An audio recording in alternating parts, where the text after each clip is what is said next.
아멘.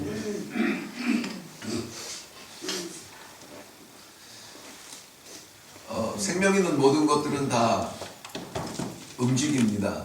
자라기도 하거니와 행동하죠. 우리 사람들은 더욱 그렇습니다. 무엇이든 움직입니다. 우리가 지난밤 동안에 마치 죽은 자처럼 잠 가운데 빠져 있을지라도 무언가는 움직입니다. 우리의 생명을 유지시키죠.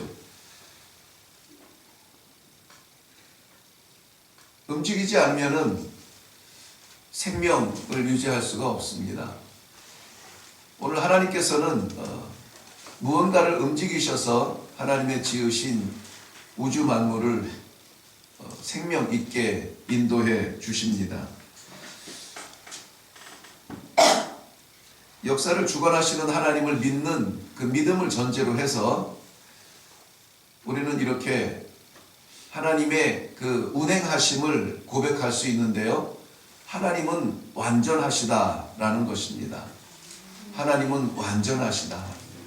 오늘 우리가 이 자리에 있는 것도 하나님께서 역사를 주관하여 주시되 우주적 역사뿐만이 아니라 우리 개인의 역사까지 얼마나 섬세하게 움직이시는지, 그 생명 되신 하나님께서 우리에게 그 모든 말씀의 복과 또 하나님께서 기대하시는 그 길을 걷게 하기 위하여서 오늘 우리를 불러주시고 또다시 이 하루를 하나님과 동행함으로 말미암아 생명으로 살아가기를 원하시는 우리의 역사가 아니라 하나님의 역사임을 믿습니다.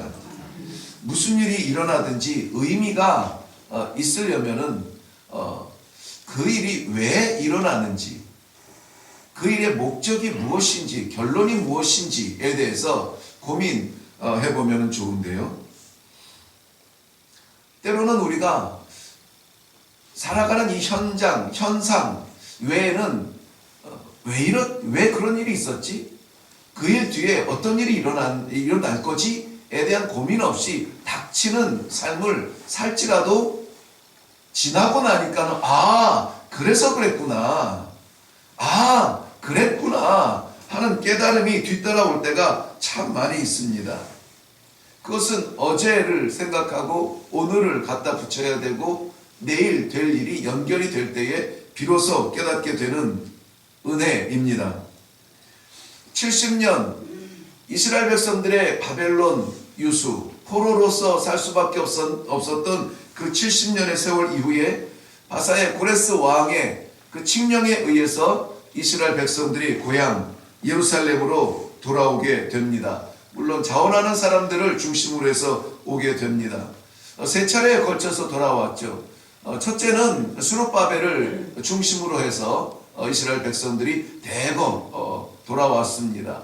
5만 명에 가까운 사람들이 왔어요. 와서 무엇을 했냐면은 성전 건축을 했죠. 시작은 했지만은 방해받아 오랜 시간 동안 이루지 못하고 있다가 다시 그것을 이룰 수가 있었어요. 그리고 나서 하나님의 성전을 먼저 세우고 나서 2차에는 에스라를 중심으로 해서 또 2차 귀환이 일어나게 됩니다. 에스라가 와서 하는 것은 이 건물을 세운다는 그런 일들보다는 이스라엘 백성들의 무너진 윤리, 무너진 신앙을 다시 세웠습니다. 그래서 특별히 섞여 있는 이방인들과의 결혼을 정리하고 그들과 함께 같이 다시 어수선해지는 그 신앙을, 우상들을 제거하고 하나님께 바로 서야 될 것들을 가르치고 있었습니다. 그리고 이제 3차에 걸쳐서는 느헤미야를 중심으로 해서 이스라엘 백성들 돌아와서 그들이 한 것은 예루살렘 무너진 성벽과 불타버린 성문을 다시 세우는 일이었습니다. 왜 그랬는지는 몰라요. 와서 이 예루살렘 성전이 무너지고 불탔다는 것에 대한 그런 안타까움으로 닥치는 일에 성전을 세웠고, 그 다음에 와서 보니까는 윤리가 무너지고 신앙의 길을 잃어버린 이스라엘 백성들, 이래서는 안 된다, 이렇게 살아서는 안 된다, 이방 여인들을 돌려보내고 특별히 그 지도자들 가운데 이방 여인들과 결혼했던 것들을 다 정리하고 윤리와 신앙을 바로 세웁니다. 그런데 이 무너진 성벽과 이 불타버린 그 성문을 통하여서 여전히 이방 사람들의 통로가 되어 있는 것을 이거는 안 되겠다 싶어서 다시 성벽을 세우고 성문을 다시 달게 됩니다. 자, 그렇게 해서 이제는 든든하게 세워진 성벽과 성문, 그리고 그 안에 깨끗하게 다시 지어진 성전, 그리고 그 주변에는 돌아온 이스라엘 백성들, 남겨졌던 이스라엘 백성들이 함께 모여 있습니다. 외형적 민족, 외형적 공동체가 갖추어져 있었습니다. 그런데 이제는 이 외형적 공동체가 갖추어져 있는데 어떤 공동체로 존재할 것인가에 대한 숙제가 남아있게 되죠. 어떤 공동체로 살아갈 것인가. 하나님께서는 한동안 침묵하게 하셨던 에스라를 다시 세우십니다. 다시 세워서 오늘 말씀을 앞세워 이스라엘 백성들이 가야 될 길을 열어주시고 있는 것입니다. 성벽 공사가 완성된 것이 6월 25일이라고 되어 있는데요. 그리고 오늘 말씀 1절에는 7월 달이 되어서 이스라엘 백성들이 다시 모였답니다. 그렇다면 불과 며칠 사이에 성벽이 완성되고 야 이제는 좀 쉬자. 그동안 고생했어. 너무 힘들어. 그간에 아직 각자의 집은 세워지지 않은 상태라고 했습니다. 그럼에도 불구하고 이 수일되지 아니하는 완전한 나라와 완전한 공동체의 모양이 갖추어진 이후에 하나님께서 다시 모으고 하나님께서 다시 사람을 세우고 하신 것이 무엇이냐? 말씀을 선포하고 있다는 것입니다. 수문학 광장의 말씀의 집회입니다. 오늘 1절 말씀에 보면은 중간에 보면은 7째 달에 이르러 모든 백성이 일제히 수문학 광장에 모여 학사 에스라에게 여호와께서 이스라엘에게 명령하신 모세 율법책을 가져오기를 청하매 하나님의 말씀을 가져다가 수문학 광장에서 그것을 읽게 됩니다. 하나님의 언약의 말씀, 이것은 간직되고 또 선포될 때에 성막에서 성전에서 모여든 백성들에게 선포되는 것이 옳은 이치일 것입니다. 그런데 오늘 이 말씀은 성전 안에 모여든 사람들이 아니라 광장 앞에 나아가서 선포되는 말씀이에요. 이 말씀을 묵상하는 첫 번째 제 마음에 마치 쇠사슬처럼 쇠고랑처럼 철컥하고 채워진 부분이 바로 이 부분이었어요. 상식적으로라면은 하나님의 말씀은 성전 안에 간직되어져 있고 성전 안에 올라온 자들을 향하여서 먼저 말씀이 선포되어지고 거기에서 예배가 이루어지는 것이 맞아요. 그런데 오늘 그 말씀은 성전 안에 갇혀 있지 않아요. 광장 앞에 나오게 됩니다. 왜 그렇습니까? 성전 안에는 구별이 되어 있어요. 남자들이 우선 들어가야 되고 그리고 여자들의 자리가 구별이 되어 있고 아이들은 듣지도 못하고 특별히 외인들은 그 자리가 없습니다. 그런데 이 말씀이 광장으로 나와요. 광장에 나와서 선포될 때에 누가 그 말씀을 듣냐면은 남자나 여자나 말씀을 들을 수 있는 모든 사람이 다 들었다는 거예요. 모든 사람이. 거기에는 구별하지 않았습니다. 아이였는지 이방인이었는지 죄인이었는지 고관 대작이었는지 노예였는지를 묻질 않아요. 들을 수 있는 모든 사람이 그 말씀을 다 들었대요. 하나님의 말씀이 성전 안에 갇혀 있지 않았습니다. 하나님의 말씀은 들어와서 듣는 것이 아니라 나가서 선포되어져야 하는 것이 오늘 이 말씀의 중심에 있어요. 왜 수문학 광장에 이 에스라의 말씀 집회가 중요하냐면은 말씀이 선포되되 성전 안에 갇혀 있지 않았다는 겁니다. 광장에 나가서 들어야 하는 모든 사람들이 다 들었어요. 모든 사람들에게 기회가 주어졌어요. 오늘도 우리는 이 말씀을 듣기 위하여서 이 성전에 올라옵니다. 사실은 이 말씀은 이 안에 들어와서 들어야 될 말씀이 아니라 우리의 삶의 현장에서 나누어져야 되는 그러한 말씀이라는 것이에요. 한번 보세요.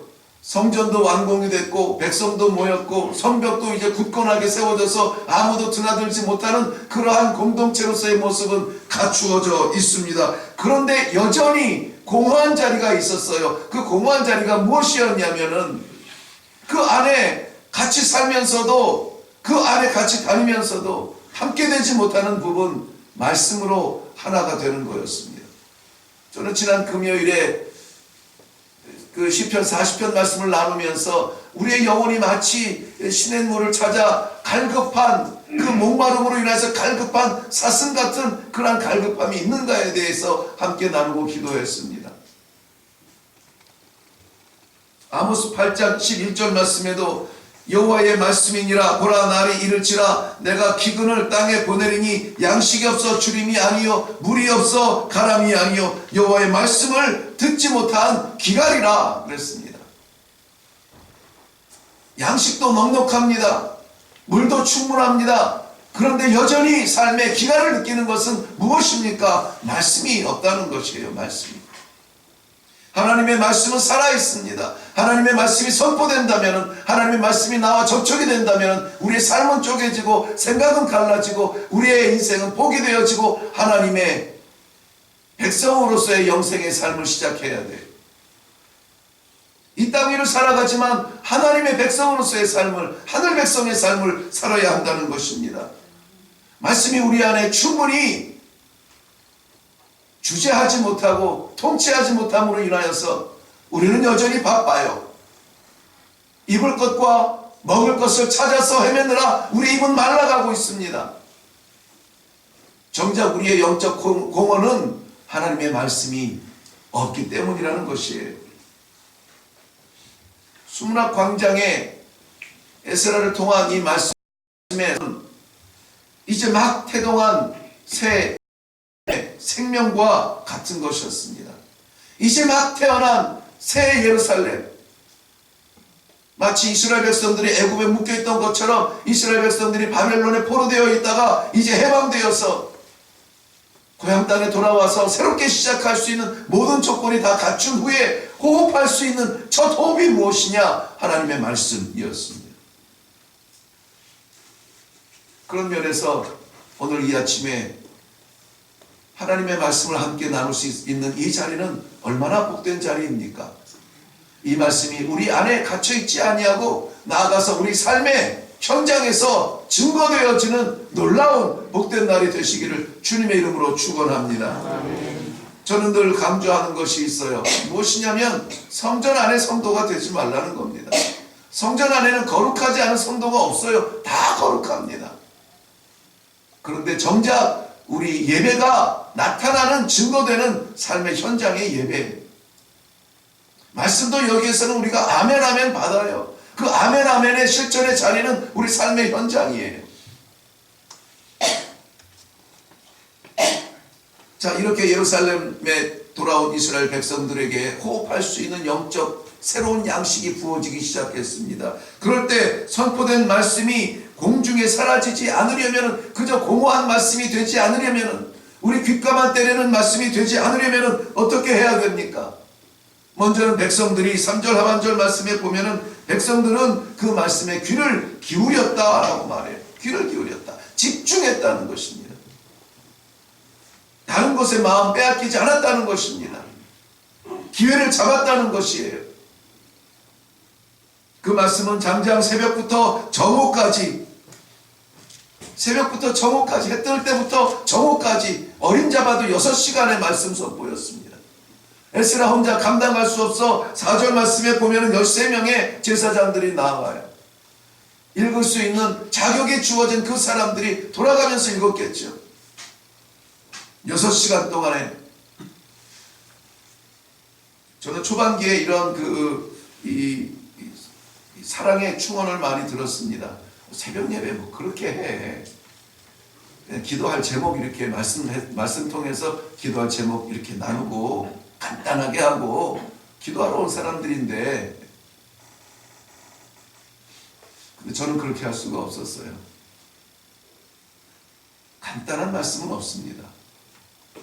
기도하러 올라오는 우리들의 마음도 마찬가지였습니다. 기도라는 것이 저만수 떠놓고 산신령에게 손 비비는 것과 하나님 앞에 기도하는 것은 달라야 되잖아요. 이루어 달라는 목적이 달라야 되잖아요. 우리는 하나님의 뜻을 구하기 위해서 기도하는 것이잖아요. 그렇다면 하나님의 뜻을 구할 수 있는 가장 옳은 방법은 말씀을 받는 거라고 생각이 되어져요.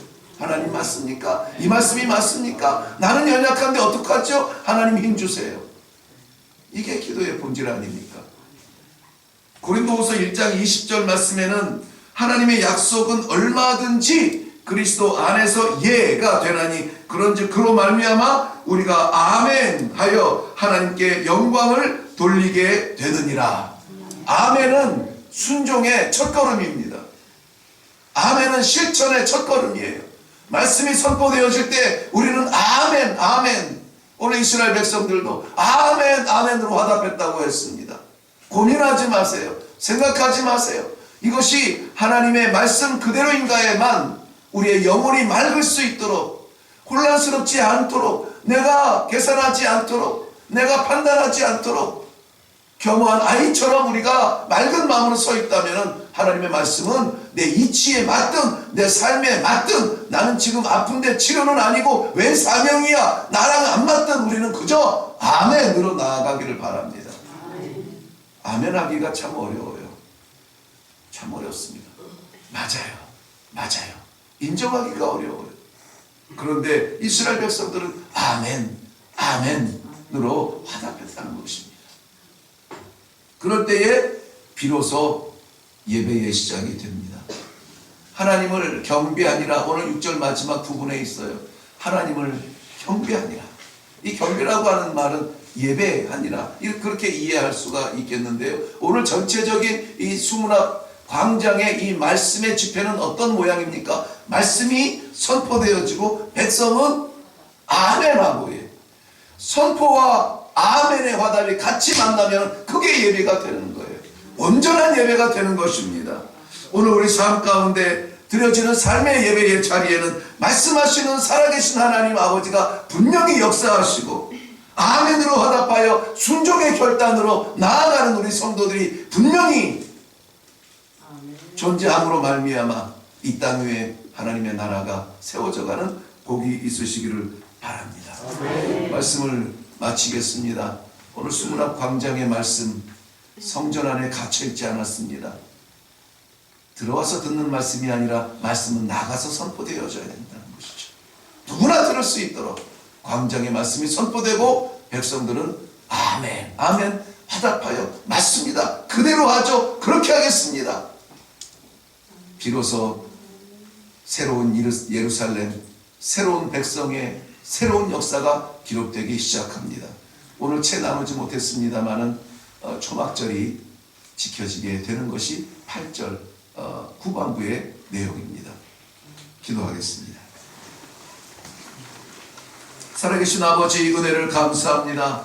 말씀으로 새롭게 하여 주심을 인하여 감사합니다. 이 하루에 우리의 삶의 동력과 능력과 방향은 하나님의 말씀인 것을 다시 한번 깨닫게 하시니 감사합니다. 주신 말씀 우리 안에 갇혀있지 아니하고 나아가서 선포하되 들을 수 있는 모든 사람이 들을 수 있도록 아버지 이 사명 감당하게 하여 주시옵소서. 저희들에게 말씀하셨사오니 아멘합니다. 하나님 아멘하는 그 입술에 하나님 아버지 은혜를 채워주사 지치지 아니하는 영성으로 지치지 아니하는 열정으로 우리 하나님의 나라를 세워가 나가는 복된 하루가 되도록 축복하여 주시옵소서.